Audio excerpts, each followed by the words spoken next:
Two guys either side of 50 with one dream to achieve middle-aged sporting glory. This is the Missing Links Golf Show.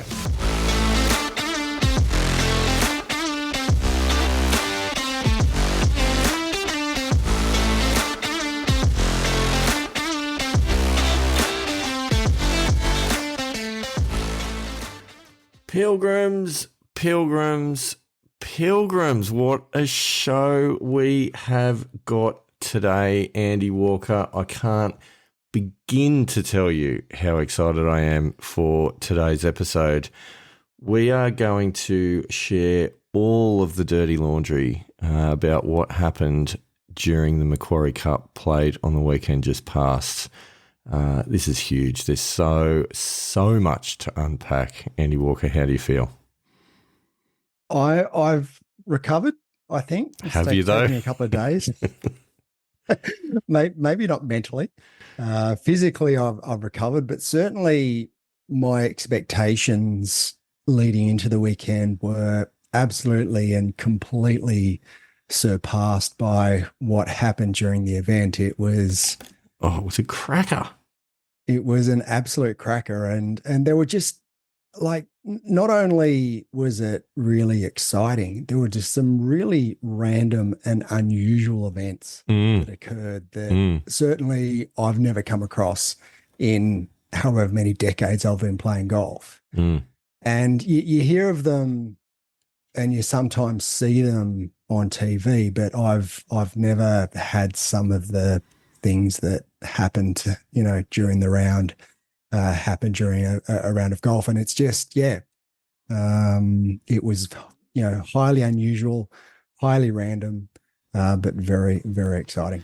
Yeah, I really do think that's an excellent summary of events without giving away too many spoilers in the opening section of the show. But, I mean, things started in an odd fashion as we went into the weekend, and I think this set the scene for the way that the weekend transpired, to be honest, because the day before the event, or actually a few days before the event, when I was doing a little bit of research for the previous episode, looking at the background of the event, the Macquarie Cup, and as you would remember, in our previous episode, I mentioned that it was 100 years since the first playing of the Macquarie Cup in Dubbo in 1924.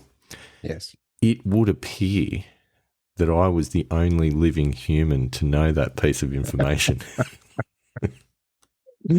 Excellent. I did inform the club, and they were not aware because they were fixated on the fact that it was the 78th playing of the Easter tournament, because the Macquarie Cup became part of the Easter Festival of Golf, approximately 78 years ago. So it used to be played in September, October. Right. Okay. Yeah. So different date. Yes. So that's where the confusion lay.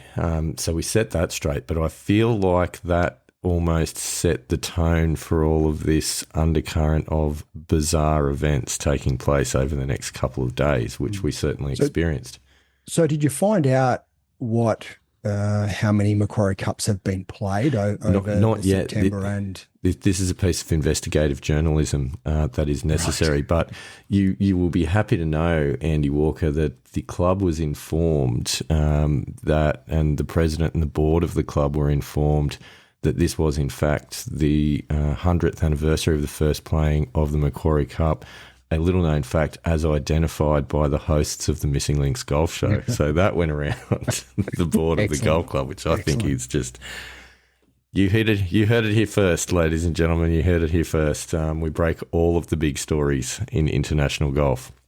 So, quick question then: has my Golf Spy picked up this story? And stay tuned. I imagine that once this episode goes to air, they'll probably pick this one up and they'll run with it because excellent. This is what we do. We break all of the big news, from Wyndham Clark's questionable putting practices to the 100th anniversary of a random golf tournament in Western New South Wales. But nevertheless, I feel like that kind of set the tone. So that all happened sort of Thursday, Friday in the build up to the tournament that started Saturday, and then another fantastic event that occurred was the whole family of Walkers arrived at the Hinks house Yes. on Easter Friday, Good Friday, I think they call it in some parts of the world. They do.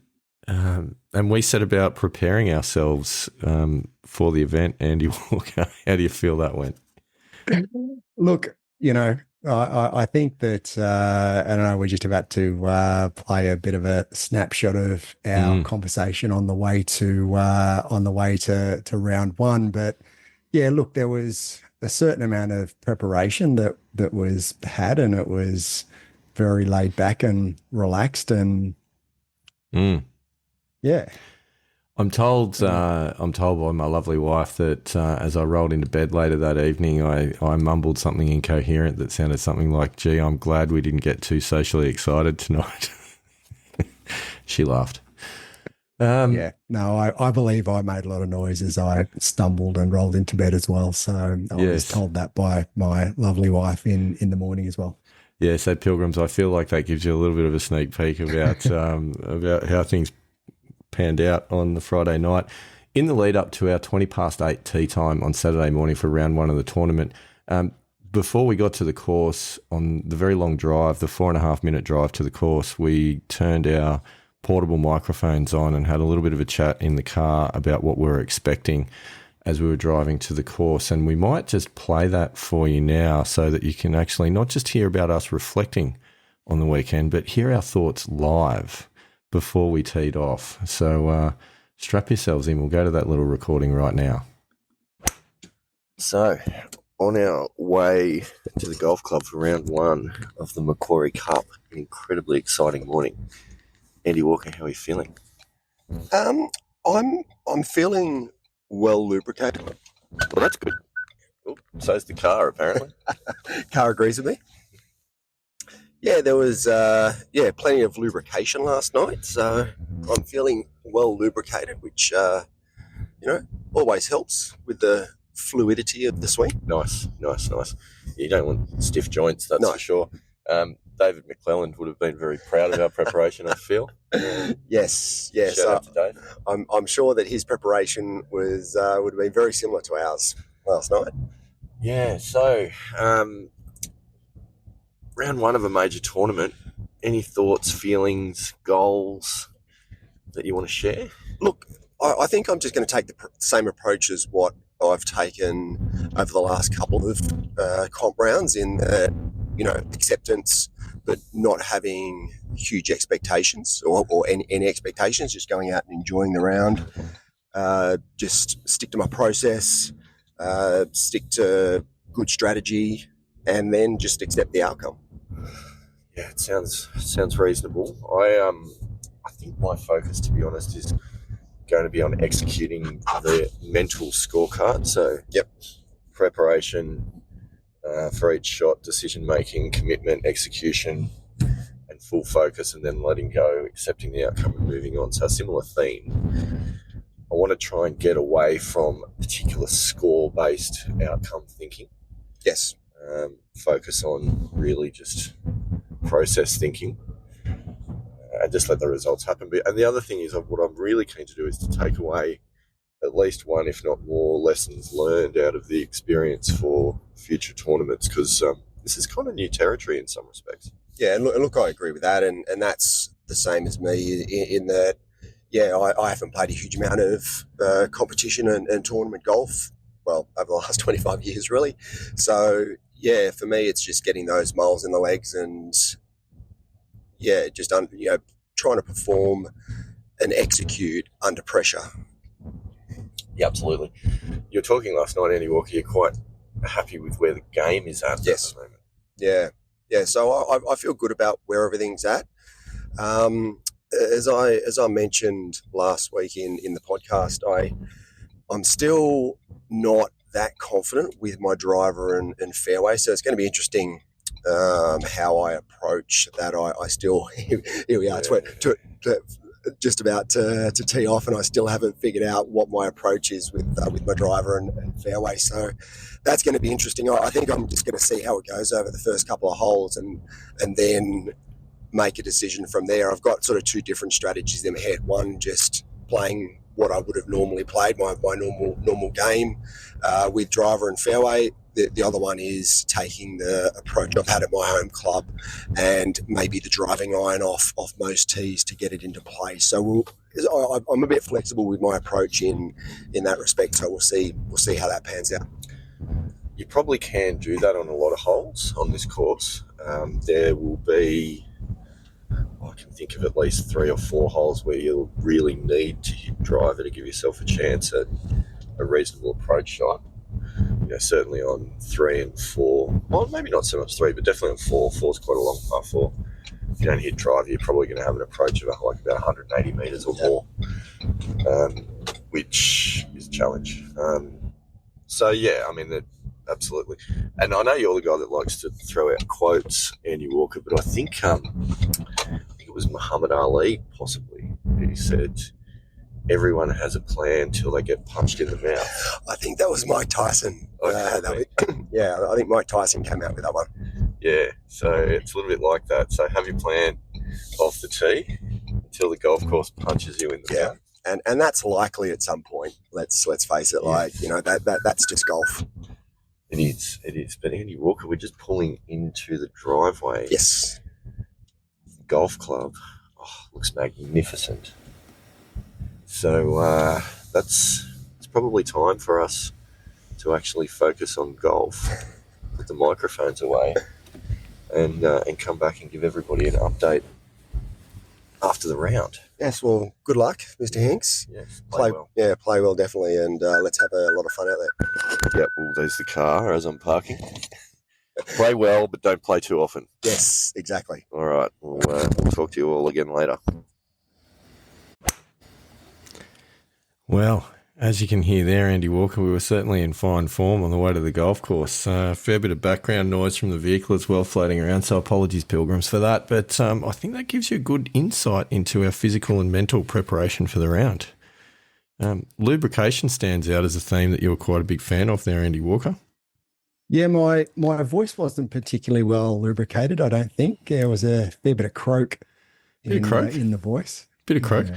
I really did like the linking it to the fluidity of the swing, though. I thought that was nice. That was a really nice touch. Is fluidity a word? I think it is. I don't even know if that's a word, but yeah. No, I think it is. I pulled it from somewhere anyway. Yeah, I'll definitely give you that.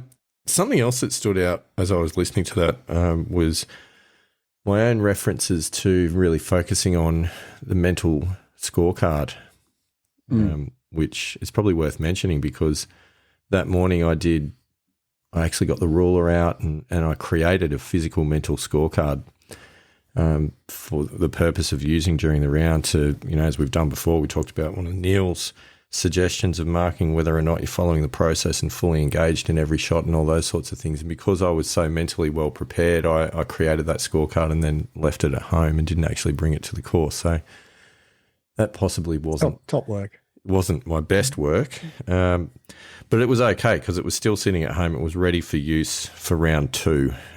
So it was nice that I didn't have to go and make another one for the second round. So I'd prepared in advance. We talked a lot about process versus outcome. Andy Walker, common theme of the show. Yeah, look, and I do feel as though I executed that process versus outcome quite well. Yeah, and actually throughout the 2 rounds, I feel as though I was very focused on process, and I wasn't thinking about the end result very often, which was probably a good thing. At the end of the day, I mean, yeah, while I felt lubricated, I don't think my swing was particularly lubricated on day 1. I'm just looking through my stats here of what the end result was, and yeah, I hit, and interesting because I did say that I wasn't sure of what my strategy was going to be off the tee. That's right. Yeah, and I did hit my driving iron off the first tee, and hit it okay, but just a little bit left into the left trees, but ended up making par on the first. But I hit 3 out of 13 fairways. Now, if you compare that to during the last week's round, at my home club where I shot 74, I hit 8 out of 13 fairways. So I did struggle off the tee a fair bit, which then that sort of flowed through to only 7 out of 18 greens in regulation. So wasn't particularly happy with that, but yeah, I seem to have just hit a bit of a snag there with the fluidity of my swing. You did. That is true. I'm just checking my stats here, actually. I think I just pipped you. I got 8 greens in reg, 5 of them being on the front 9. But I think before we give too much away, in this, what is it, reflective piece, I guess, that we're doing now, we could always go back to the conversation that we had post-round, Andy Walker, where you and I, 3 days ago, you and I unpacked that round and we did, and had a bit of a chat about it. So how do you feel about maybe we go to the post-round conversation, play that for the Pilgrims? Yeah, let's before we give too much away and talk about scores, let's talk about we'll hear our post-round thoughts. Yeah, our reflections. You may hear a dog in the background. We were sitting in the backyard having a bit of a chat about that over a frosty beverage before we fired up the barbecue. So let's go back in time, listen to what we thought about post-round. Andy Walker, round 1 is done. It is. How are you feeling? I've accepted what I did on the golf course today. Acceptance, that word again. Yes. Yeah. So I suppose we should fill people in on how it went. Yes. So what did you shoot? I struggled, I have to say. Not a great ball striking round. So par 71, I shot 83. So 83. 12 over, which after my round during the week was, a little bit of a come down, but hey, happens. Golf. It happens. It's golf. Golf happens. And this is the thing that I'm working through with my coach, is that the swing changes I'm making is trying to get a bit more consistency in the longer term, because I just do feel like one round I'm on and the next round not so much. Oh, I know the feeling. So 83, playing off 4, net 79. Yep. I know you want to talk gross scores because it's a stroke event. It is. Macquarie Cup. I didn't come out here for net. Didn't come out here for net, yeah. Okay, no, that's fine. All right. My round today, 85. Yes. Playing off 9, so that's a net 76, which you don't care about, but no. I think many of the Pilgrims will care. Look, it was one of those things. It was not a bad front 9. I shot a 40 on the front 9 and then a 45 on the back 9. I actually thought you were going to get me off the stick at one point. I should have. You had a 3-shot lead after 12. I know. And I had a triple and 3 doubles on the back 9, which was really disappointing, especially finishing double in 17 and 18. Yep. But that's not the focus, because as we said before the round, the focus was about trying to stick to process and trying to stay mentally in the process on every shot. To be honest, I think there was a couple of shots on the closing holes where mentally I probably didn't do that. Yep. Tee shot on 17, tee shot on 18. There was probably 1 or 2 others. So all in all, though, I think mentally I probably did quite well, but it was just a couple of lapses, and those lapses cost. Yeah. Did you keep your mental scorecard? I know we talked about that. I didn't, because I unfortunately I created one this morning and I left it at home. Oops. So that's disappointing. But I was keeping track in my mind, and I think I got 4 crosses out of the 85 shots. And of course, there's a couple of tap-ins, so that doesn't really count. So, look, I probably came in, roughly speaking, at about 90%, something like that. So that's there and thereabouts with what the goal was, which is not too bad. Yep. Look, and there was a moment out there on the 17th that I quite enjoyed after your second shot, which the tee shot wasn't.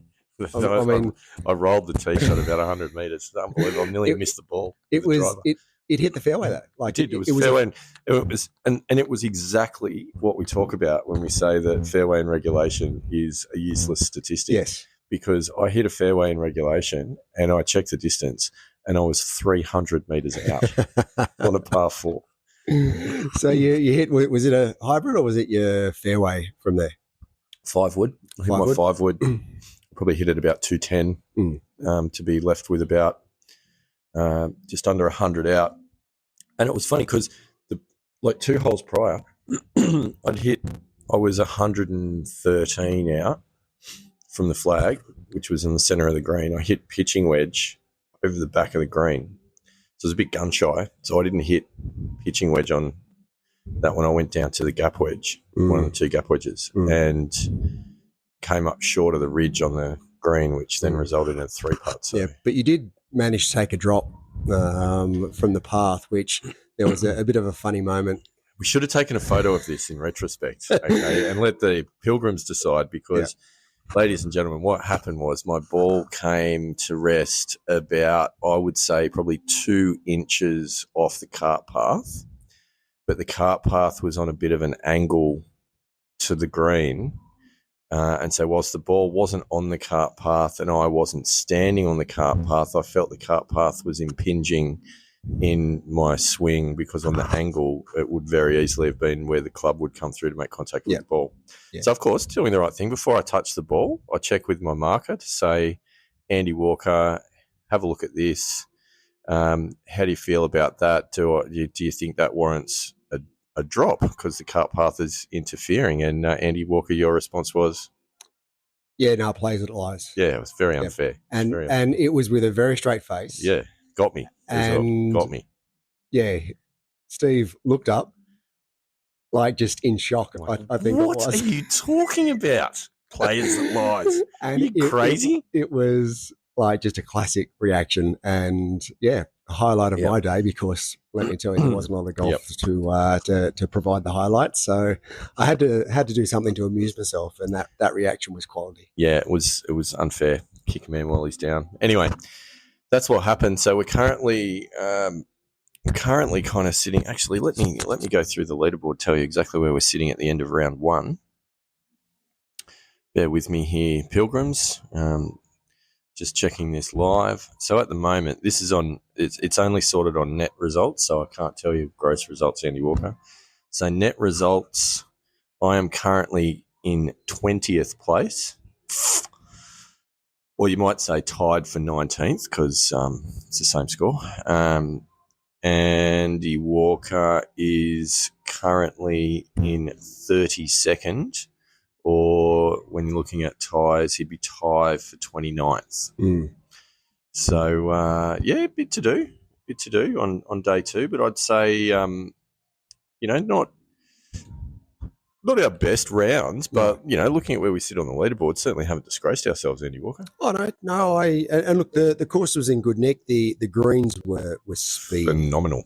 Yeah, like they were some of the quickest greens that I've played on.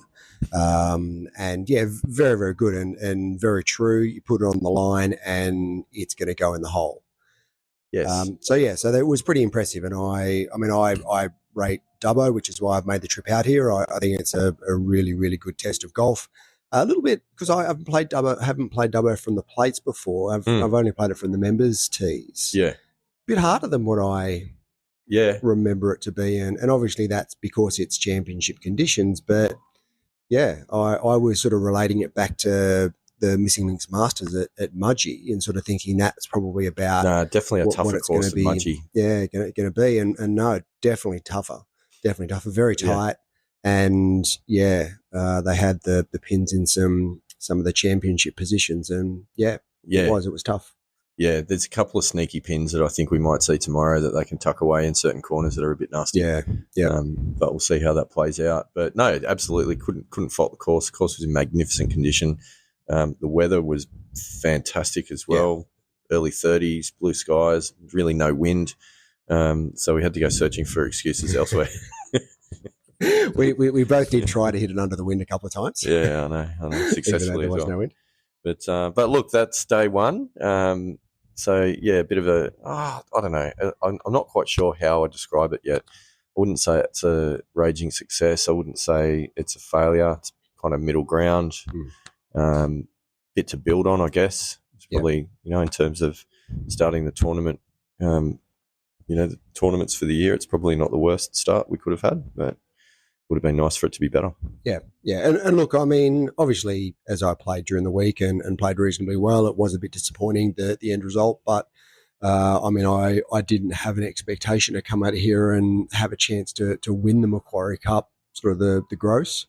I think that's sort of expecting a little bit too much at this stage. But, it's getting, and we've talked about it most of the week, it's getting some miles in the legs from a competition perspective and getting back into tournament play. And that's what it's all about. That's exactly right.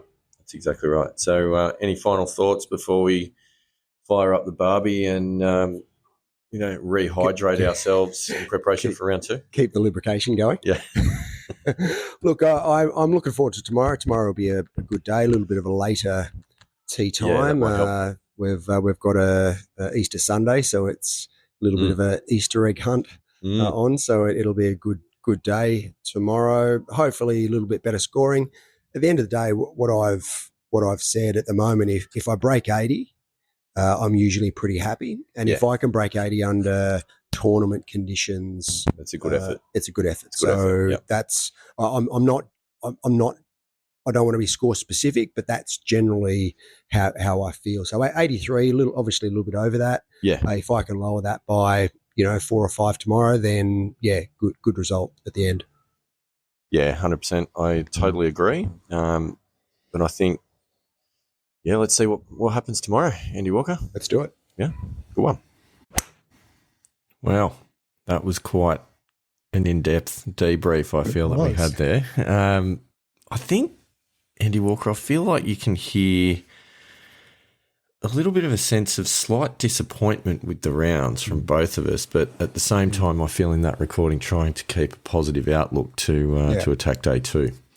Yep. How do you feel about now that you've had a couple of days to sort of reflect? Yeah, look, now that I've had a look at it, I've had a look at the stats.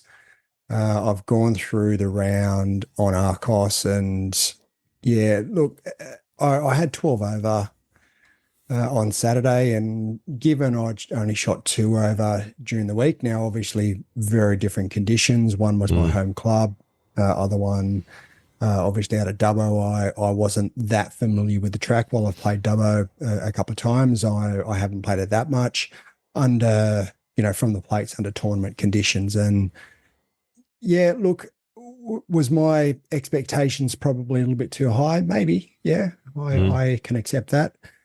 However, I think we've covered a few times. I still see myself as a scratch +1 marker, and I should be playing to that standard. And anytime I'm not sort of playing well, I do get a little bit tough on myself, a little bit hard on myself.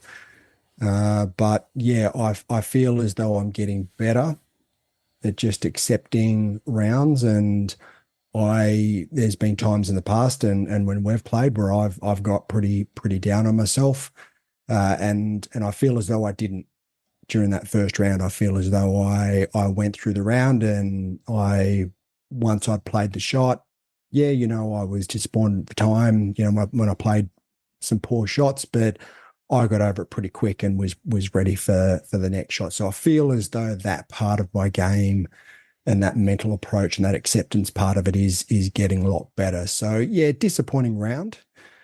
We'd already talked about, my fairways hit being only 3 of 13 and greens and regulation 7 out of 18, 33 putts, which I did miss a couple of short putts, which wasn't particularly good. But if you go through my strokes gained, it was -8.2 for the whole round, and breaking it down, driving -1.4, approach -2.8, short game -0.9, and putting -3.1. So approach and putting weren't great, and short game was probably the part that was good, and that sort of how it felt. I don't feel as though my putting was appallingly bad, but there are a couple of short putts that I probably should have made, which I didn't. Mm. What I thought was interesting is that we had spoken a lot before the round about the focus on, process and trying not to get too outcome oriented. And whilst I think that there was some success in that, I still think in the post-round debrief, there's a fair bit of chat about score yes, and outcome. And if I think back to the conversation that we had in the previous episode about playing in a tournament, which obviously when you're playing in a tournament, how you finish is important. yes, That it really was that acid test on whether or not we could maintain a process focus rather than getting a bit caught up in outcome. And I think when I listen to that back, I kind of reflect on that and I go, I think we did a lot of good stuff. But at the same time, I still think there was that outcome pressure sitting behind. And I would take that away as a lesson out of that first round, definitely. Look, and I think that's always going to be there, though, and certainly after a round, that's the time that you can sit and look at outcome and talk about outcome and review sort of what score you end up having. I do, and that's something that I certainly think in the way that you finished. I mean, we talked about it there in the post round is after 12 holes you had me by 3 shots. Mm-hmm. And I was concerned. As you should have been. I didn't think with 6 holes to play that I was going to peg you back. And in the end, I did by 2. And that was, triple and 2 doubles in the last 6. So looking back, how do you feel about that finish? Oh, yeah, that was disappointing. Obviously, in particular, going double-double on 17 and 18 to finish, that was really disappointing. And that, I actually think, more than anything, was probably a little bit of mental fatigue coming in at the end of the round. And I know when I looked back on that, even though I had forgotten my mental scorecard for the day, I was kind of keeping track of that in my own mind. And that's where a few of the glitches popped up. Definitely the tee shot on 17 that we talked about where I rolled it about 100 metres. That was just a lack of focus and concentration on the tee box there. It was just going through the motions and really not committing to the shot and thinking about it. And similarly on 18, I did something not the same shot, but I kind of came up out of it a little bit and squirted it into the trees on the par 3, and that sort of created a big problem because I had a horrendous lie on the side of the bank of the first tee box, which is a place you should never get to off the 18th tee, but nevertheless. No, you shouldn't really. Nevertheless, it happened. But having said all of those things, focusing on those negatives on it, what I was actually quite proud of is I didn't get cranky about it at all, and I didn't carry it with me off the course, and I didn't let that kind of ruin some of the other good things which happened during the round. And I thought my front 9 was pretty solid. I shot a 40 around the front 9, which is 4 over par around the front 9, which I was quite happy with because, in the conditions that we were playing in the greens, as we talked about briefly, they were lightning fast. They were fantastic greens. Great to putt on, very true, but very, very fast. So I was happy with that. There was, it was an 85, and for me, an 85 is not a terrible round. I would always like to break 85, but that's, if I go above 85, I'll probably feel a bit disappointed, but that's probably not a dreadful round of golf.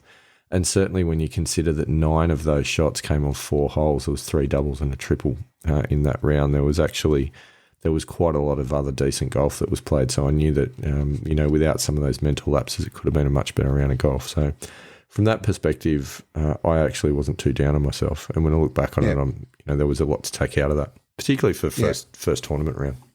And look, I feel as though you hit a lot of quality shots in that first round. I mean, on 11, that 6 iron you hit on 11 was just drilled. Yeah. So I think that, certainly from the last time that we played, which I think was Christmas, when you came across to the Central Coast. Yeah. Your ball striking especially has gone through the roof. I mean, I was really impressed with some of your ball It's definitely striking. improved. Thanks to the Missing Links Golf Show High Performance Centre, Central West, has had a large part to play in that. A couple of tips from Scotty Fisher, Well, that's also helped. In fairness, that has helped. Yeah, absolutely. So I I thought it was a little bit of the one that got away a touch, but at the same time, I still felt there was something to build on. And I thought, we talked about the placings being tied for 19th on net. I knew that with a decent round the following day, that would give me a chance. I wasn't absolutely out of it. I think I was about probably 7 shots or something like that off the lead, which was not insurmountable given that I was one of, if not the highest handicapper in the field going into the event on a 9. Yeah. So I knew that was a half a chance. Obviously, the gross title was going to be pretty much out of reach at that point because we were, I think, 13 and 15 shots respectively off the pace gross. So that was pretty much gone. But the net title was absolutely up for grabs still, and it was going to be a mountain to climb, but it was not insurmountable. Yeah, and I think I mentioned in the review that I didn't come out to Dubbo with an expectation to win the Macquarie Cup. Where I'm at, if and certainly in tournament conditions, if I can break 80, I'm relatively happy with that. So that's sort of my where my benchmark is, which unfortunately didn't happen on day one, but there's always day 2. There is always day 2, which we'll get to in just a moment. But what was really interesting as a result of day 1 is that was only 2 shots in it off the stick between us.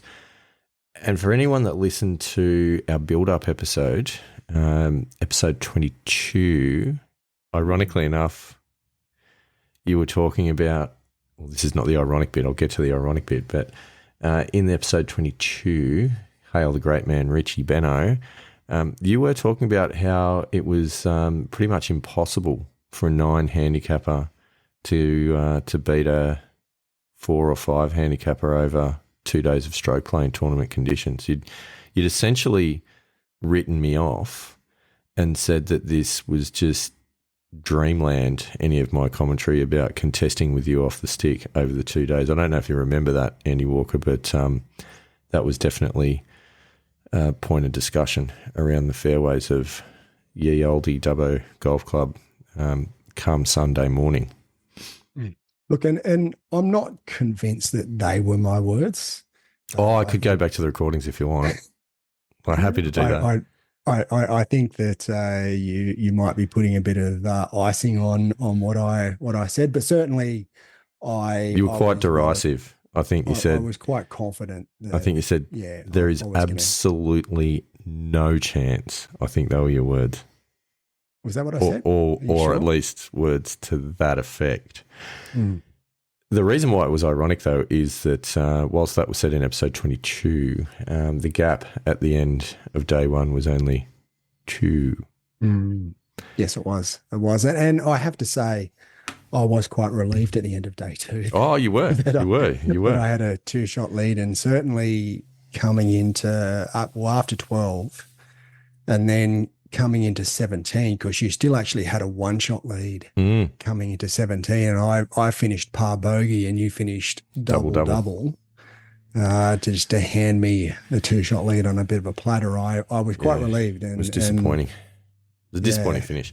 But I wasn't going to focus on it because I knew we still had 18 holes to play. Now, before we get to round 2, we do need to talk about what happened that evening because, we'd finished the round.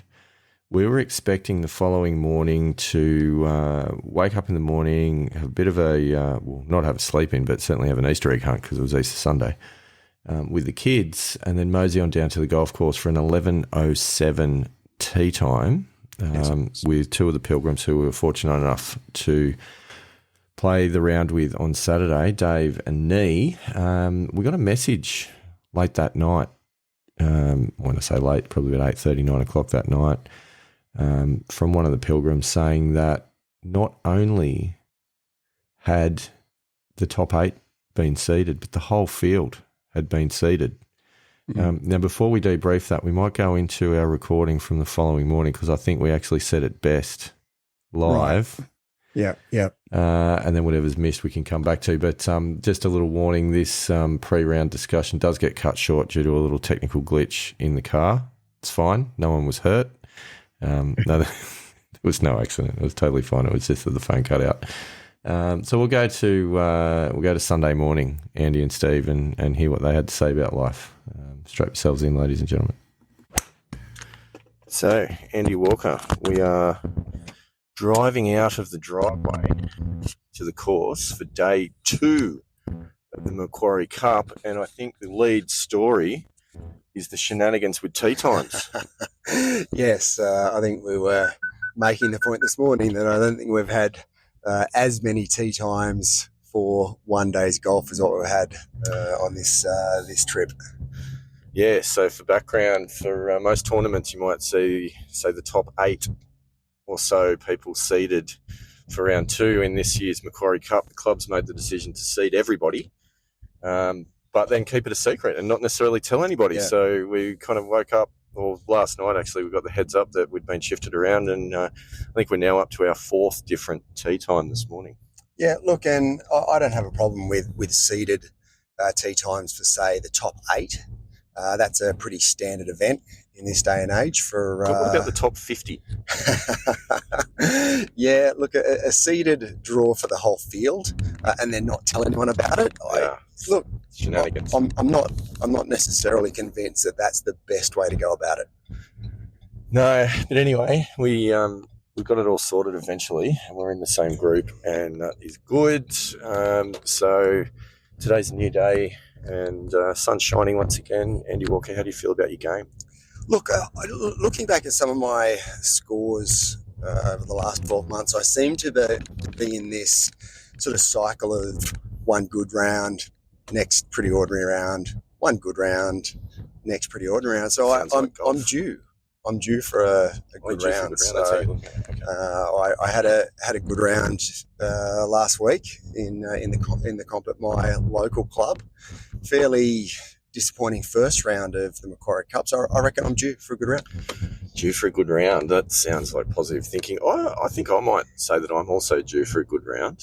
Look, yesterday wasn't terrible. There was 3 or 4 poor holes, which really was driven by sort of 1 or 2 bad shots on each of those holes. And that's where we dropped out. But I think, in fairness, it's a pretty good summary. It wasn't a terrible round we just talked about, and it was just a couple of bad holes driven by a couple of bad shots. That sounds a lot to me like golf, Andy Walker. Yes, yeah. So we get to the course, and we finally did end up in the same group, which was good, playing with another of the fantastic Pilgrims, which was a great day out. We're actually a 3-ball. It was. So Alex from New South Wales got a front row seat to what turned out to be one of the most interesting yet strange days of golf that I think we've had the joy of experiencing. Yes. And look, credit to Alex, because he was really good company on the way around, really good guy. We had a couple of really good chats. And yeah, he actually followed the scoring hole by hole, and he did sort of gave us updates actually throughout the round as to what the state of affairs were. So he was just as engaged as what we were in our personal battle. He was vested. There's no doubting that. He was absolutely vested, and he did provide a lot of updates. And I think everyone will be happy to know that he was specifically updating whoever it was out of the 2 of us that was leading, just to make sure that we were aware. Yep. I don't know that his updates were always 100% accurate, but you know. No, but look, you know, he did, well, certainly once. Because he was in a cart and we were walking, and sort of in between sort of shots, he came over, and as he sort of drove past, said to me, I've just got into Hinksy's ear just to let him know and get him to start thinking about maybe beating you gross. And I'm like, yeah, good one, Alex. He did. He absolutely did. He was loving it. So anyway, let's get into it. I think to cover this round, the only way that we can really do it and do it justice is to go on a hole-by-hole, score-by-score basis. Yeah. Because it really did have a lot of emotional ups and downs throughout the day. So we stood on the first tee, and Andy Walker had a 2-shot lead. Right. So there was a bit to do, but I wasn't feeling any pressure because I was very much the underdog. I thought, good round of golf here, we could go okay. Played the first hole, and which is a par 5, after squirting my layup into the trees with a chip out, and a good up and down, made par. And it was a pretty good putt. What was it? Maybe 15, 18 feet. Yeah. I thought it was about 35, but we'll go with 15 to 18. Yeah. What's about 20 feet between the fence? Yeah. But no, it was a good putt. I felt pretty good on that first hole because I hit a really good driving iron, hit the same club for my second shot, and I was only probably 45 meters to the green and pitched up 2 putts for par. And I thought, yeah, that's pretty good. That's pretty regulation. Came out of the middle of the club. I was feeling pretty good about myself on the second tee, I have to admit. Yeah, it was good. So we got through the first hole. You maintain your 2-shot lead. So we stand on the tee box. I had another good drive. And stuck one on the green, pin high, two putt, very, very close to birdie, but no, 2-putt par. So safe tap in par. I was pretty happy with that. Andy Walker, do you remember how you went on that hole? Yeah, look, I hit a pretty solid fairway from the tee. I was in the middle of the fairway. I hit a 6-iron that I squirted a bit right, and it actually hit the downslope of the green and just kicked hard, long and right, and ended up just short of the path on a bare lie under one of the trees there. And tough shot. I did try to, because it was pretty. There's a bit of rough in between where I was on the green, and I couldn't have run it. So I felt as though I needed to take my 58 and lob it on the green, and just went straight under it. Ground gives way in that situation. Yeah, just short of the green. But then I got down into, from there, I held a really good bogey putt, sort of down the hill a little bit, probably 1.5 meters. For a bogey, so for a 5, and I felt as though wasn't the best, but I was prepared to accept that. It was a sort of par bogey start. We moved to the third tee, and I've cut the lead in half. Andy Walker now leads by only 1 shot after 2 holes, so we moved to the third tee. Third hole, I was pretty happy with. Smoked a drive. Straight up the right side, hit my second just short of the green to a front pin, chipped on, ran past a little, but a good downhill putt, straight in the heart for par 4. Like for another par, 3 pars in a row. It was a good start. Andy Walker, this was an interesting hole for you.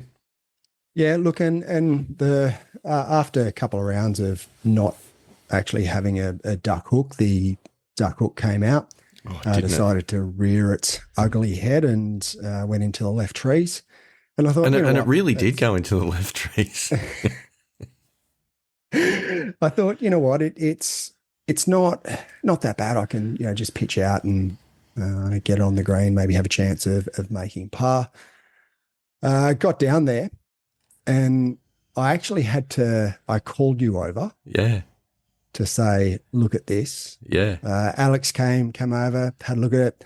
The guys from the adjacent hole actually 16. Playing 16. It's the 16th fairway. Yeah.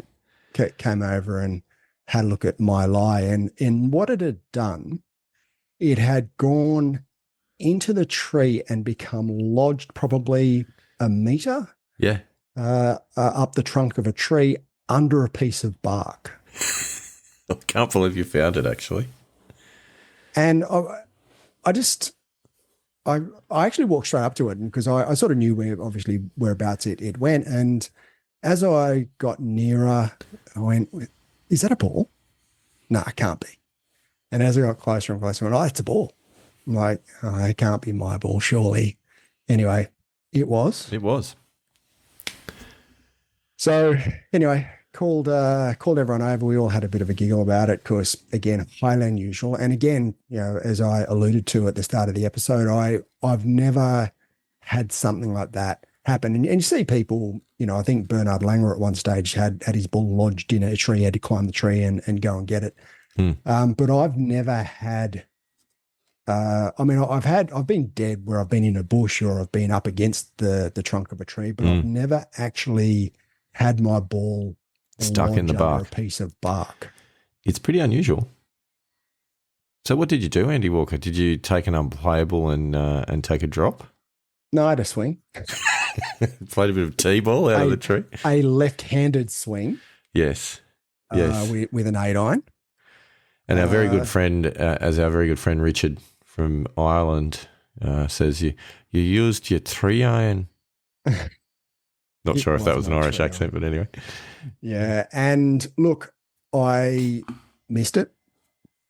But fortunately, I actually hit the bark and dislodged the ball. And the ball went down the trunk of the tree and straight through my legs.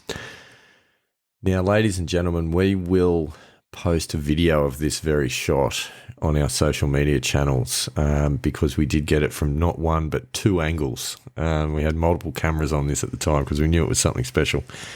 And it did not disappoint, let me tell you. So we will absolutely be sharing that, and I think you'll enjoy it just as much as Alex and I did on the day. How did you finish the hole, Andy Walker? Oh, look, I punched a 4-iron back out, probably, 25, 30 metres short of the green. Felt as though I hit a pretty good pitch, but it hit downslope and kicked on a little bit. And then I had a bit of a downhill putt, which I rolled maybe 8 foot past and missed the returning for a 7. For a triple bogey 7. Which meant that the day that started with Andy Walker having a 2-shot lead after 3 holes had flipped. Was reversed. I now held that 2-shot lead. So we moved on to 4. 4 is a long par 4, slight dogleg right. I made bogey. You made bogey. Yep. Yeah, and look, I hit the snap hook came out on the 3rd, and the complete opposite on 4, and that I hit a bit of a block right and just punched it out. And I actually hit a 3rd shot, hit a really good shot in there to about 2 meters, and I felt pretty good over the putt. But I just pulled it and missed. So another bogey. So yeah, what was that, like 5 over after 4? Pretty you were. I was 1 over. So we stand on the fifth short par 3. I'm trying to remember what club I hit. I think I hit a 9-iron onto the green. Safe 2-putt par. Yeah, look, and same. I 2-putted for par. However, the putt I hit about maybe 18 inches short of the hole, hit a pitch mark. Did. It was going dead set right in the middle of the cup, hit a pitch mark, which knocked it offline, lipped out to about a foot, and I tapped in, which I know, because I'll take your word for it. I was up in arms about it, and yeah, you weren't particularly devastated on my behalf. No. Was it my pitch mark? I don't know. It wasn't. Jen. Well, it was a spike mark. It wasn't a pitch mark. So, it was. Yeah. I think maybe you'd sort of kicked up some grass on the way to your tap ball. dancing on your line, yeah. So we moved to the 6th, short par 4. I made a par. He'd drive up the middle, sandwich on the green, 2 putts. Safe as houses. Yeah. And me, a bit of a snappy again into the tree line. I actually hit, I was only about maybe 110 to the flag, and I hit this really, what I felt like was a really good punch 8-iron, which landed in the middle of the green and just sort of rolled over the back, which I was a bit disappointed about, but the trusty 58 got me to a sort of a metre or maybe a little bit over a metre, and yeah, putt just never looked like missing it, straight in the middle. So it was a good recovery because things were threatening to get ugly at that point. So then we moved on to 7. 7's par 5. I wouldn't say I hit a bad drive, but I blocked it a little left and had a little bit of tree trouble. But nevertheless, there's a channel there, which I got through the channel with a 7-iron. The 7-iron unfortunately trickled into the right rough, which meant that my wedge in was from the rough and caught a bit of a flyer, Andy Walker, over the back of the green, and that resulted in an unnecessary bogey 6. Slight window of opportunity creaking open. And look from the tee, I mean, I probably hit my best drive of the weekend. You did. Off that tee. I absolutely smoked a drive up there, and I had a 3-iron, my 3 driving iron in my hand for my second. I felt I felt birdie coming on, and I've hit it about 40 meters right into the trees, and that was one of the more disappointing shots of the weekend, because I really felt as though that was my time to maybe step on the gas and get myself back into the contest, and I found myself just in the bundy. So I had no shot at the flag really. All I could do is just get a 7-iron and run it through the rough to the front of the green. I was just off the front of the green, but still was able to putt, 2-putt for par. Yeah, quality. So we moved to 8. 8's a long par 3. It's playing about 180 odd meters, slightly downhill. Took the 4 hybrid. Just pushed it a touch left of the left bunker, which left me with a very, very tricky chip with the green way above, and a tight pin, short-sided, of course, which I chipped. And I thought I had a pretty good chip, actually, but it just rolled and rolled and rolled to the far side of the green. It was a tough shot. Look, it was one of those ones where, the focus is going, don't try and get too cute because the bad miss is leaving it at your feet. And it's much better. Or in the bunker. Yeah, and that's right, because there's a bunker there as well. And it's better to be putting from the far side of the green than chipping again from where you started. So, look, it was okay. 2-putt from there for bogey. It was not a bad hole, really, like after missing the green. And it's a tough green to hit, to be fair. But hit it you did, Andy Walker. I did. It was one of my better shots of the round. I hit a 4-iron, probably to maybe 18 feet. And I didn't hit the best putt, I have to say, but it still left me only with a couple of inches to the right, couple of inch tap in for an easy 3. Which, after 8 holes, brought us back to even. Yes. How about that? Look, at that stage, I'd had a pretty ordinary start over the first 4, but I'd just made 4 pars in a row, so I sort of felt, I was getting it back. 5 over wasn't great, but I was feeling reasonable at that stage. Yep, and rightly so. So we moved to the 9th. 9th is a par 4, and on the 9th, we both got aggressive off the tee at the corner. It's dogleg left. Yeah. We both took it on. Wasn't aiming to be aggressive, but we both did. I know, likewise. We did. I did squeeze through, had a shot at the green, which unfortunately, I didn't get the cleanest of contact with the gap wedge. I hit the front of the green, the pin right at the back of the green, and it was a 3-putt bogey, which was a little frustrating to have 3 bogeys on the trot. Yeah, well, I mean, mine, same line as yours, but must have caught a tree or something. Just and sort of didn't hit it as hard, was how I read it. Potentially, or it got caught up in the tree line. And I had a bit of a tricky shot. I couldn't, again, sort of similar to my shot on 5 or 6, sorry, on 6, in that I couldn't actually, I had about 130, which would have been sort of, maybe sort of a 9-iron, but I had to keep it under the tree. So I pulled out a 6-iron and hit a really quality punch 6-iron straight at the flag, but again, just a bit too hard, landed in the center of the green and rolled a little bit through, probably a meter over the back of the green, but I was still able to putt. Knocked my first one a little bit past, a little bit speedy down the hill, but solid second putt. Yep, rock solid. Made par for a front 9 of 41 5 over. Yes. So you were 41 5 over, had a front 9 of 40 4 over again. Same score on the front 9 2 days in a row. Which I did as well, which was quite interesting. We both had the same score. Same score on the front on nine. The front 9. Both days. Which made us both go, geez, I hope the back 9's better than it was yesterday. That was the conversation. It was exactly on the way to conversation. 10th tee. Yeah. Yeah, so we got to 10, and 10 is a slight dogleg left par 4, only very slight. Anyway, I hit my drive slightly right, had a little bit of overhanging tree trouble. So it was only about 105 out, but I couldn't put any loft on it, so I had to bunt a 6-iron, which I really stupidly did into the right-hand bunker, which is the high side of the green. And again, tough bunker shot. Oh, and I was on the back side of the bunker with a downhill lie, trying to lob it onto the green, which was all just running straight away from me.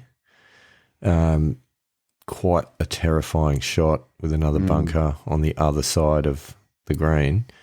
And I hit what I reckon is one of my best ever bunker shots, to be honest. Managed to get it out, catch a bit of the fringe of the green to slow it down, and it just rolled out, stayed on the green on the far side. And then sunk what would it have been, 15-footer or something like that, coming back for an incredible sand save par. Yep. Pretty happy with that. And a great up and down it was, I have to admit. So that was a moment right there, I think. It was very exciting. Yep.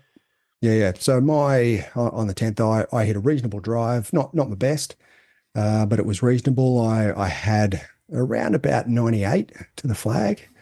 So I pulled out it was into the wind a little bit, so I pulled out my 50 degree, and I had an ant halfway through my backswing start to crawl towards my ball, which I should have stopped. Not even on your ball? Not even on my ball. I could see it in the grass. It just caught my peripheral vision. Oh, man. And I could have and should have stopped. Ladies and gentlemen, on a golf course out in nature, Andy Walker has been put off by an ant crawling on the grass. Yep. What would Neil Smith or Josh Nichols say about that? Well, they would have said just pull out of the shot, but I didn't. I kept on going, just bladed my ball into the tree just short of the green, and it popped out into the rough, and I hit what I thought was a reasonably good little pitch shot to maybe 2 meters, and made the putt, which I was pretty relieved, pretty happy about, to maintain my 1-shot lead. Yeah, it was good. It was good. So then we move on to the 11th tee, par 3, round about 157 metres to the flag. I think it was a back pin. This is where I was feeling very confident on the tee box, because the day before I'd smoked that 6-iron that you mentioned earlier to the back fringe. So I thought, perfect, pull the same club, hit the same shot. Great plan. Pulled the same club, did not hit the same shot. Fatted it short of the front bunker, which, to be perfectly honest, there's worse places to miss that green. But nevertheless, wasn't able to quite get up and down, and resulted in a unforced error bogey. Yeah, and as good as your shot was on Saturday, that 6-iron you hit on Sunday was a bit ordinary. But consistency. Look, I'd also on that hole identified that we were downwind, so I took a club less, and I took a 7-iron and basically hit it straight to the middle of the green, and a easy 2-putt for par. So that puts you 2 up after 11. 2 up. With 7 to play. And look, I was feeling pretty comfortable at this stage. Yes. I have to admit.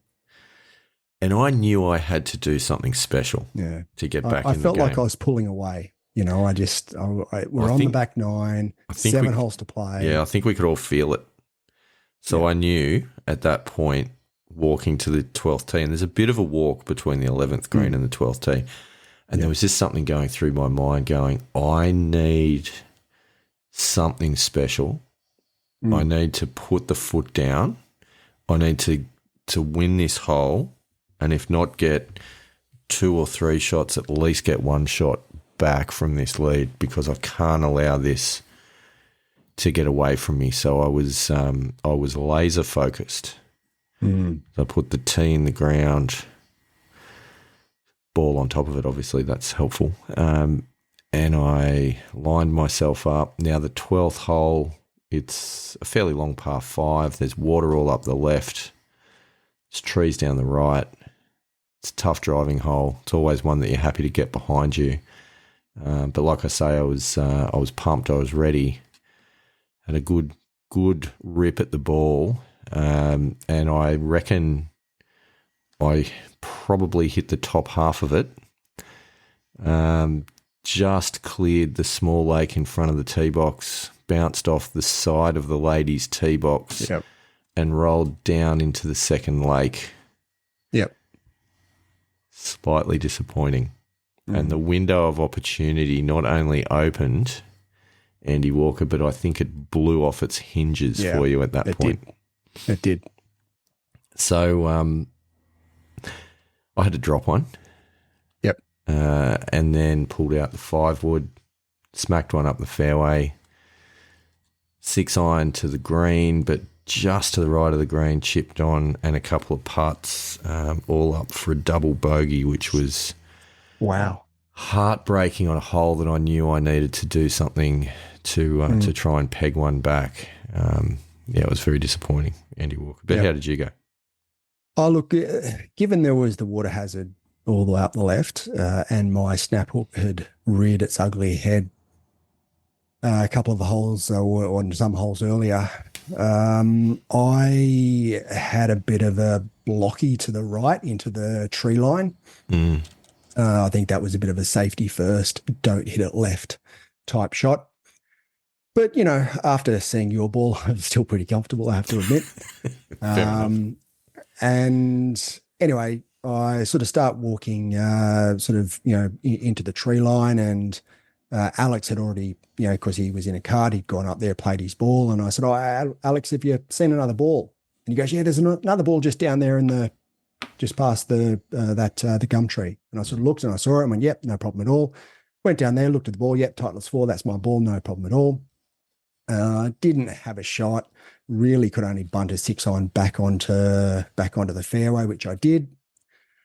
Walked down, and I had about probably 200 to the flag. So I thought, yeah, this is probably a good sort of driving iron. My 3 driving irons, about the length that I hit my driving iron. So I was lining up my shot, and I heard, "Oi, did one of you guys have a Titleist 4 with a squiggle on it?" Oh, no.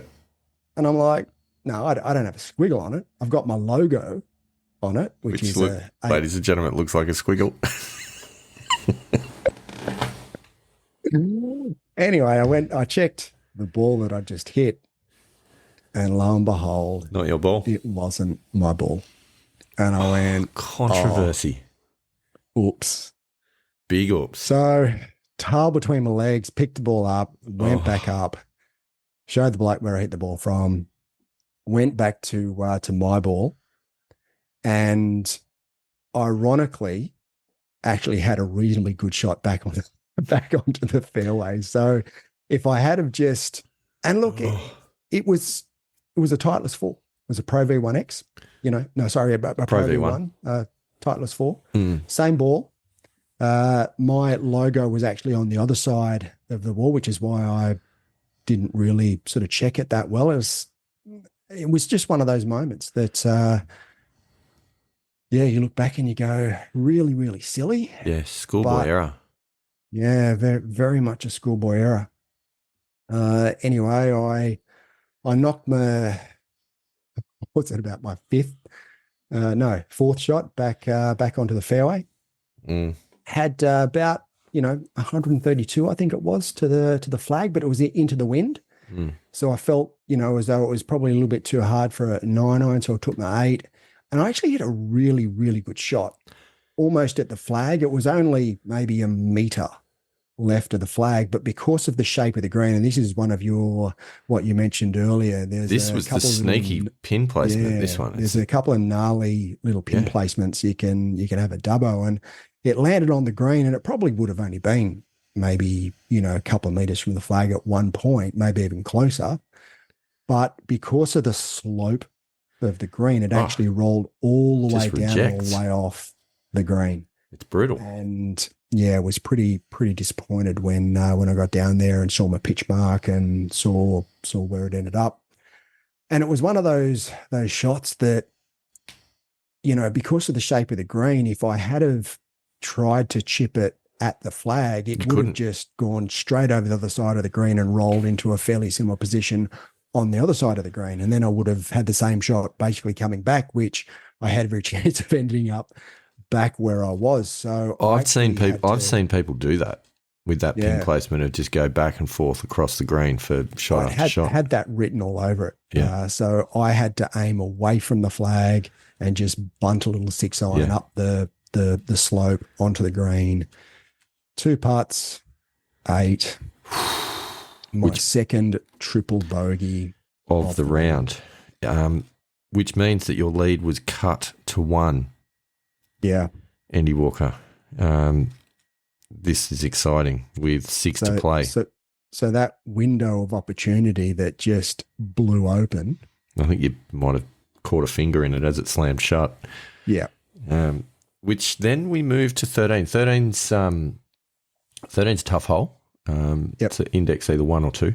It's a long par 4. Fairly straight, out of bounds, all up the left. Happy to say I hit a good drive, one of my best drives of the day, straight up the left side, still in the fairway. I was 146 out to the centre of the green. Pin was tucked on the right-hand corner above a bunker, and it's a bunker you do not want to get into because it's a long way below the putting surface. So the smart play is to aim for the centre of the green or even the left half of the green. Give yourself a simple couple of putts to make your par. So I aimed at the centre of the green with my trusty 8-iron, slightly tugged it, and hit it straight at the flag to about 6 feet.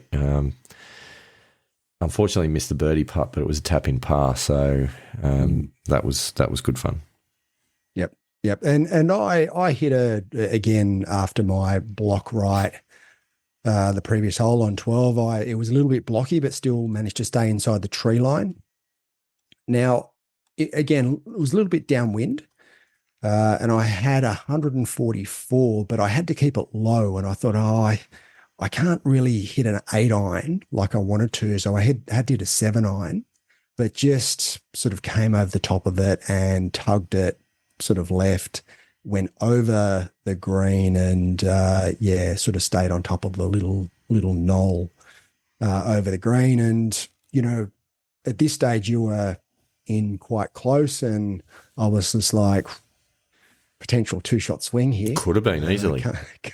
Can't let this happen. So I hit what I thought was a really, really good pitch shot, and it landed, and I thought it was going to be, you know, maybe a couple of feet. It was, I felt right off the club, it was really good. It landed on a slope which I hadn't seen and basically stopped dead. Yeah, there's a ridge. You hit right into the ridge. And I was just like, what the? I'd sort of felt as though the rub on the green wasn't going my way already that day, but I thought, you had complained about that a few times actually at that I point. Thought, I'm going to grind, I'm going to hang in there, and surely things have got to turn around. And at that point, I was just like, maybe they won't. But anyway, I focused on the putt, left to right putt, and it was actually one of my better putts that I hit on Sunday, and it really never looked like missing.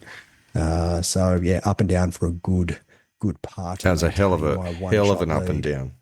Yeah. Yes. Of which I did mention to you on the way to the 14th tee. I think I just hold that to maintain my 1-shot lead. And there was a bit of a discussion at that stage as to whether I was 1 in front or we're actually even, because I think your return was, I thought we were even. Well, that's only because that's what Alex had told me. So blame Alex? Is that where blame the Pilgrims? Yeah. Well, I mean, you blamed him for hitting the wrong ball on 12, so. I didn't say that at all. I didn't blame him for it. He pointed the ball out. I was still the one that hit it, right? I did say I didn't check my ball as well as diligently as what I should have. So. Okay, I'll let you off there. Yeah. Yes, okay. So we move to the 14th tee. 14th, by the way, is where I made triple the day before. Yeah. So there was some mental scarring here. So again, 14th, water all up the right, trees all up the left. To be perfectly honest, I don't know which is a bigger punishment. They can both cost you a shot. I hit what I thought was a pretty good drive. It was up the left side, took a bit of an unfortunate bounce left and just was not in the tree line but did have some overhanging branch trouble. So I was around about 125 out, and I thought I'll try and cut a 9-iron, try and play it off the back foot low under the overhanging branches and a nice big cut back to the green, which I did do onto the green to about probably 15 feet from the flag. But let's just say the shot shape that I had in my mind was probably about 25 metres higher than what eventuated. But nevertheless, the result was exactly as drawn up, so I was happy with that. Once again, another tap-in par because a birdie putt wouldn't drop, but take a tap-in par there every day of the week. Yeah, and look, for me, I'd hit my ball into the water the day before with a nice big high block fade. So I took my driving iron off that tee, and I almost did the same thing. It was literally about the same line. Meter. Same line. I'm glad I hit my driving iron because if I'd hit my driver on that line, I would have been taking a one-shot penalty for the hazard. So anyway, I was just inside the hazard. Hit a bit of a bladey 5-iron to just onto the fringe, rolled it down to maybe 2 feet and tapped it in. So maintain my one-shot Still lead. a one-shot lead. Though it was a bit scrappy, same as the hole before, sort of got up and down for par. Technically that wasn't up and down because I was off. I wasn't on the green. It wasn't a green in reg. So, yeah, it sort of just felt as though I was just holding on just by, the tips of my fingernails. You were. So we move to the 15th tee. The 15th is a longish par 3. Plays a little bit longer than its yardage of about close to 180, 175 to 180. Plays a little bit longer because it's uphill. It's often a slightly tough hole. I think slightly into the breeze as well we were. So I hit the 4 hybrid, hit it really well, hit it really nicely, hit the green, easy 2 putts, take par, run as fast as you can to the 16th tee when you're playing 15 and you can make a par. So I was quite happy with that. Yep. And look, I stood on the tee with a 5-iron. And I was actually quite proud of myself there because I sort of was in between clubs of 4-iron, 5-iron. I felt as though I could hit a hard 5-iron, but just as I was lining up, I just felt the breeze pick up a little bit into my face, and I thought, no, I'm going to stop. I'd learnt my lesson from the ant. I'm going to stop. I'm going to swap clubs to a 4-iron. Stood up with a 4-iron and just blocked it straight right. You sure did. Green. Yeah, it was a long way right. Yeah. But by that stage, I was relatively confident with my pitching and getting up and down. So I pitched a 58 to probably, sort of 1.2, 1.3 meters and rolled her in for an easy 3, another up and down. It was good up and down. Kept. Your short game keeping you in it at this point. It was, and with from the day before, sort of similar story in that I was really struggling with my swing, just wasn't going where I wanted it to go, and I didn't know whether it was going to go left or right, to be honest with you. I mean, you know how they say that if you can eliminate one side of the course, then you can't. That puts you in a much better position. Well, yeah, I certainly was. The only part of the course I was eliminating was the middle of the fairway and middle of the green. Yeah, successfully so. So we move to 16. 16 is rated the easiest hole on the course. I would always beg to differ because it is a par 5. It's got a bit of a dog leg left. There's a fairway bunker. There's a heavily bunkered green complex. And on this day, there was a very nasty back left pin placement tucked around on a small little peninsula of green behind a bunker. So it was by no means an easy hole. The day before, however, I'd blocked my drive left, chipped out, hit a 7-iron onto the green, 2-putter for par. So when I blocked my drive left again on day 2, I wasn't too concerned. Chipped out, this time needed a 6-iron, got a bit aggressive going for the back left pin. I actually wasn't. I was aiming at the centre of the green, to be fair, and missed the back left pin to the left. So short-sighted, chipped on 2-putt bogey. Bit of a wasted opportunity, in fairness. Yeah. And I was similar in that I was around about where you were. I sort of hooked my drive, snap hook, came back out again after all my blocks. I sort of, found the left side of the tree line, and I actually had a little corridor that, and I actually had 2 corridors. I had one where I could have sort of pitched out to maybe about 100 from the green, and I had a second corridor where I was about 200 out from the front of the green, and I felt as though that this corridor was just set up perfectly for me just to hit a nice low 3 driving iron, turn it over and get maybe either just short of the green or on the green. I was pretty confident over the ball, and I have hit probably one of my best shots of the 36 holes. I absolutely drilled it, and in the sort of split second when it comes off the club, you just go, "Wow, I've hit that really, really flush." Well. Yep, flushed it. And in this little corridor, the last branch of the last tree, it's hit it smack bang in the middle of it, went straight up onto the fairway, maybe 145 to from the middle of the green. Yeah, and I just went, man, like I've just absolutely drilled this 3-iron almost exactly. I wanted to obviously keep it under that branch, but I wasn't overly happy at this point. But I did well. I sort of put it behind me. I didn't blow up or anything like that.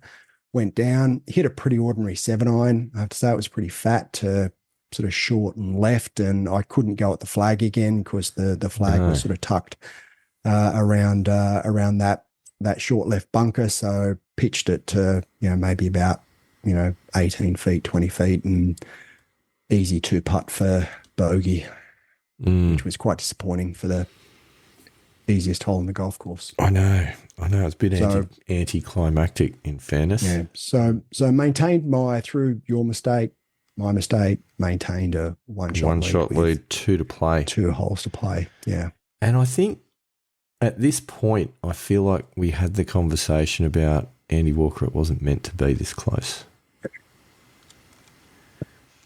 That is true. We did. They said the 9 marker could not compete off the stick with the 5 marker over 36 holes, yet 34 holes in, there was only 1 shot in it. So we went to 17. We did. Now I think we maybe change up the cadence here. I feel like we potentially go shot for shot on this rather than running through the entire hole. So who teed off first on this one? Did you or I? I think I teed off first. I think you did. Yeah. And after 12, 13 and 14 hitting block rights and then on snapping one on 16. Hitting a snap on 16, I didn't have any idea where my tee shot was going to go on 17. So anyway, luck would have it that the block came out again. Sure did. And went into the right tree line. Ouch. That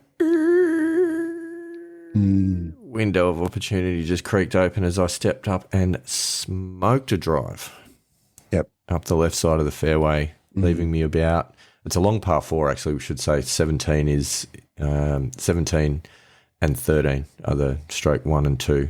They sometimes change order. I'm not sure which way around it was. But anyway, it's a long par 4. So hit one of my better drives, but I was still about 175 out to a centre back pin. Once again, just above that nasty ridge in which cuts across the centre of the green. So you were kind of digging around in the trees for your ball. Yep. Yeah, and I thought I'd found it a couple of times, but yeah, it's where the range kind of encroaches in. So whilst playing ready golf, I thought I'll hit my second. So about 175 out, hit my 5-iron. And we talked about the 6-iron on 11 the day before. Yep. I reckon this 5-iron was flushed better than that 6-iron. I rate this shot as the best shot I hit on the weekend. Oh, wow. Okay. And it's gone. And I didn't see the shot because I was messing around in the tree line. And Alex was driving around somewhere in his cart, so he didn't see it either. And I was standing there going, good shot, Stevie. As it sailed down and it landed about probably a metre past the pin and about 1.5 metres to the left of it, rolled out another metre or so. So I had probably about 12 to 15 feet down the hill. It was a cracker of an iron shot. Yeah, I was very, very happy with that. So how'd you go out of the trees, Andy Walker? Yeah, look, I found my ball and it was just pitch out, basically. Had no other option, had no shot at the green. So I pitched out, still had about 100 metres to the flag. Hit a 50-degree wedge pretty poorly. Ended up just on the left side of the green, probably 25 feet or so. Oh, it'd be more than that. Across the green. It was about 40. You reckon it was that long? Yeah, I do. Yeah. Whole width of the green, pretty much. Yeah. So yeah, I do remember though as I was sort of had the rangefinder out and I was getting a distance for that shot, I did see your ball on the green, and I wasn't sure whether it was your ball or Alex's ball, and I was like, "Geez, I hope that's not Steve's ball." But it was obviously, and we got down there, and I hit. Well, it wasn't a bad putt. It was good for speed, but just I under borrowed. And it was probably 3 feet or so up, sort of left to right, up the hill. And I actually felt pretty confident over the putt. Stood over there, and I hit quite a conservative putt. I actually thought it was going to miss, as I think everyone else in the group did, and it just sort of stopped on the short right edge of the hole, and sort of like, well, maybe not quite like Tiger Woods's Nike shot on 16 or Augusta, whatever year that was, but it just rolled over the lip into the hole, and good solid 5. Tricking it for bogey. Have you dead set just compared yourself to Tiger Woods? Yep. That's amazing. I mean, it was a pretty important, event. Yeah. No, that's good. Think? That's good. That's good. Similar circumstance. Yeah. No. I mean, his was a pretty difficult little pitch shot, whereas mine was a 3-foot putt. But same. Semantics. It's somewhat different. So anyway, I was standing over my birdie putt, which is, say, 12 to 15 foot, something like that, down the hill. But the problem was, like, as we mentioned, greens were lightning down the hill, and then beyond the hole was this enormous drop-off shelf down to the lower tier. So you certainly couldn't have a run at it. And the challenge was getting the ball as close to the hole as possible without it running on and, really bringing 3-putt into play. So I was pretty happy with the lag putt. Like, actually left it to about less than a foot, tapped in the par putt, and we moved to the 18th tee. Andy Walker, after 35 holes of stroke play, all square. Yep. Tied in the match. Yep. Tied for the tournament. Now, I just want to take a moment and say that was like, you could not have scripted the weekend any better than that. It was unexpected, I have to say. I'd seen it coming. But it was just like, and not being silly about it, like that just was brilliant. We could play another 25 weekends and I don't think we'd ever, without contriving it, end up all square after 35 holes. No.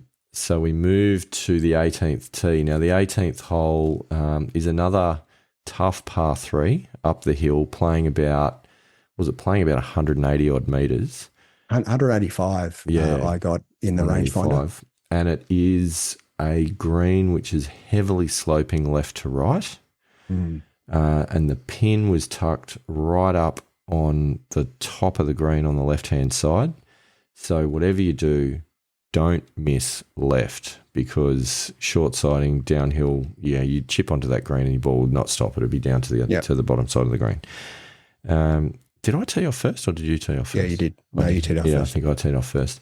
Took the 4 hybrid again, aimed at the right side. The plan was aim at the right side of the green with a little bit of a cut to try and bring it back into the green, like into the bank of the green. Hit it a bit thin, in fairness. Came out a bit low and squirty, but it was okay. It finished about 2 metres from the front of the green. Stayed away from the bunker, just on the fringe. There's a little it was a a relatively uphill. relatively easy pitch up to the flag. So nothing too treacherous about that. In terms of places to miss, it was a pretty good spot to miss. So I felt relatively confident. How did you go on your tee shot, Andy Walker? Yeah, look, it was 185 is probably a little bit too far for a 4-iron. So I took my 3 driving iron, but I didn't want to hit it like flush. So I just wanted to have a nice sort of smooth, easy swing. Unfortunately, it was a little bit too easy. Felt like a bit of a decel, blocky to the right, and actually right of the right bunker. But again, it was the right side of the green to miss it. Just maybe not that far right. Yeah, pretty ordinary shot. But at the end of the day, I preferred where I was than actually being in the bunker, I have to admit. Yep. I would support that. Yeah. So I was first up, so I was further away from the flag. Now I had to pitch it over a bunker, but I had a huge amount of green to work with and was all uphill. I actually felt as though the slope was too great for either my 50 out of 54. So I took my 50-degree wedge and just bunted one, landed maybe halfway to the flag and sort of checked to around about 12 feet short of the flag. And I thought, that's not too bad. Uphill putt, reasonable chance for a par.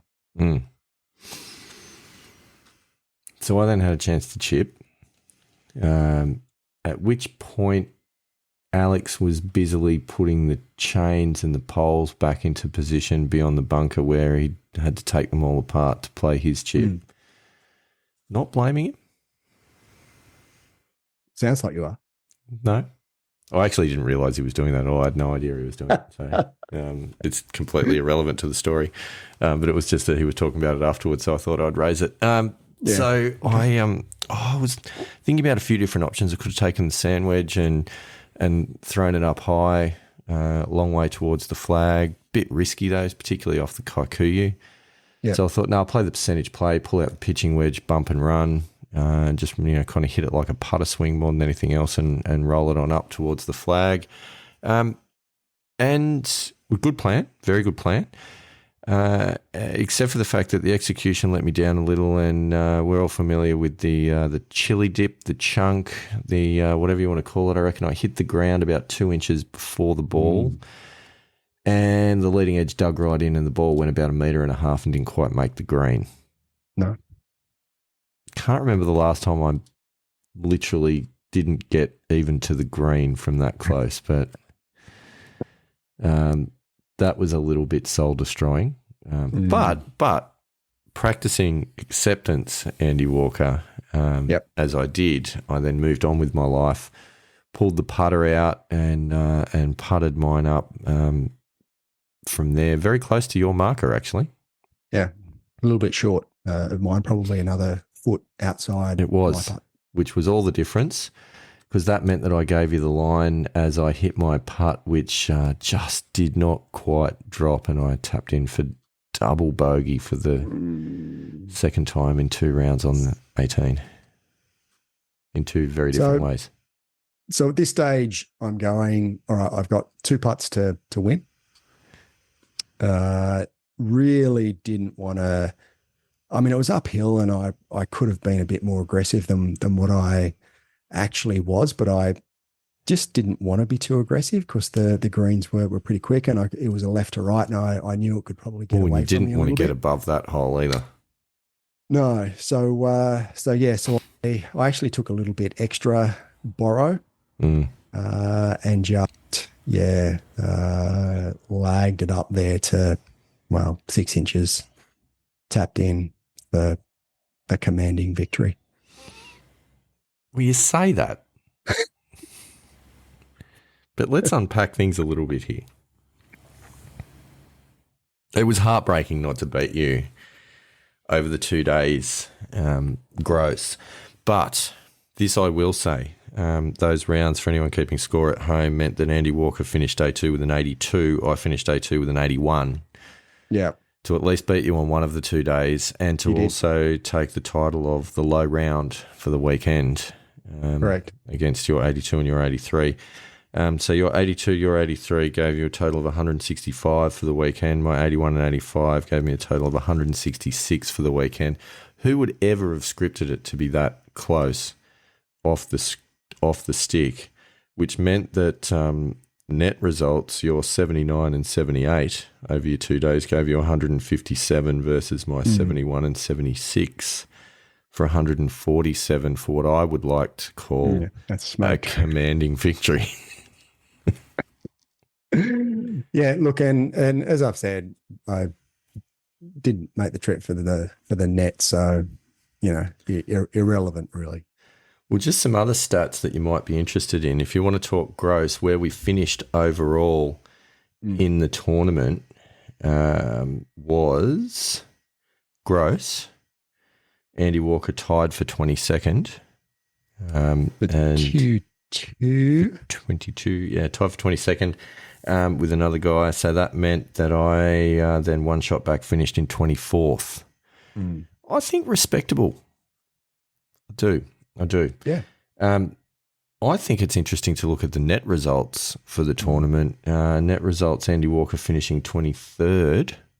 So pretty consistent overall. Pretty consistent. I mean, I've had 83, 82 and finished 22nd and 23rd. Yep.